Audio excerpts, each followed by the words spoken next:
Now you have to tell me about this awesome opportunity you got to open for the man himself, Alan Jackson. We actually got that from playing at AJ's Good Time Bar. Yeah? How's that work? Yeah, they pick a couple, I guess they pick three AJ's artists every year to go on the road with him. And we were just honestly lucky enough that they chose us. They just chose who they wanted, and that was, I guess, even a bigger honor for us to be chosen. And they called us and they said, hey, you know, we're just wondering, would you like to go on the road with that person? And I remember I was in the car and I was like, why? Like, why us? I was like, really? Are you serious? No, I mean, I can tell you from seeing at least the tail ends of some of your shows, if we played after you, I mean, you deserve it. It's well deserved. You guys really put a lot of effort into your shows. Playing in arena wasn't really a goal of ours. We've always kind of been like, oh, we would thrive in theater settings. You know, we just don't know if like the huge star thing would be for us. And then after that weekend, I remember I was like, oh my gosh, I never not want to do that. Like, I just want to do it all the time. Yeah. In the messes we made, innocent, before the world passed on its wickedness, happiness wasn't coincidence. We were innocent. If we didn't know now what we didn't know then,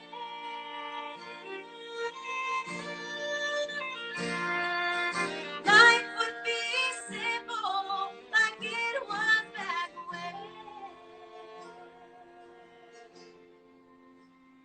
We were innocent.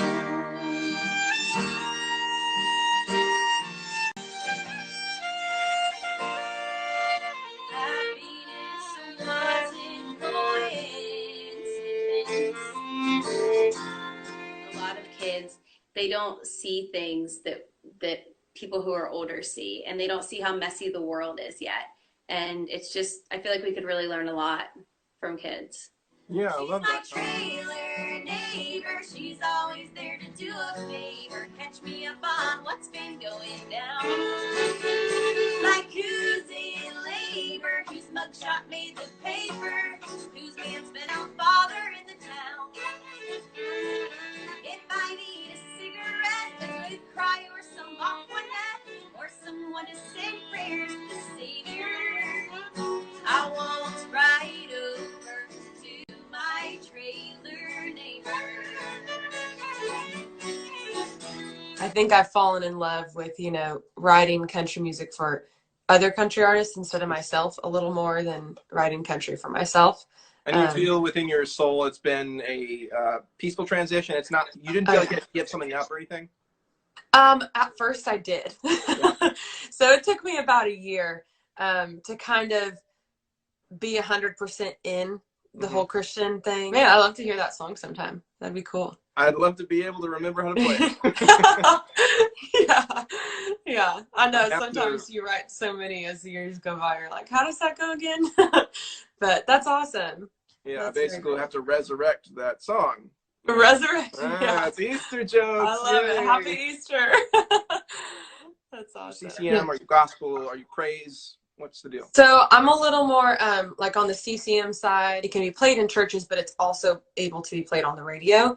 And it works great in both places. So that's my goal. I hope I get to do that well.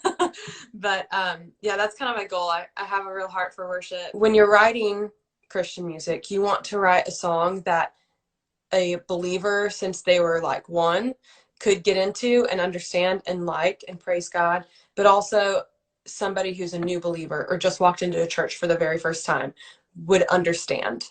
Like, you don't want it to be above their head, you know?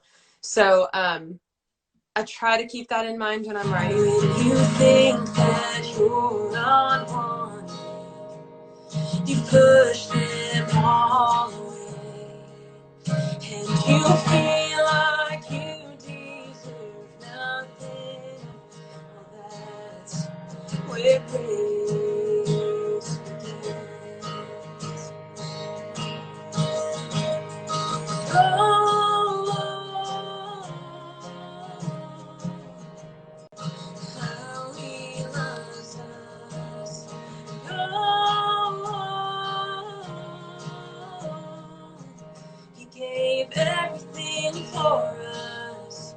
when I moved to Nashville for country music and I started seeing God move in different ways. And now that I look back and I can kind of see other things that God did along the way that in the moment I was like really disappointed about or really questioning, you know, and didn't understand what was happening.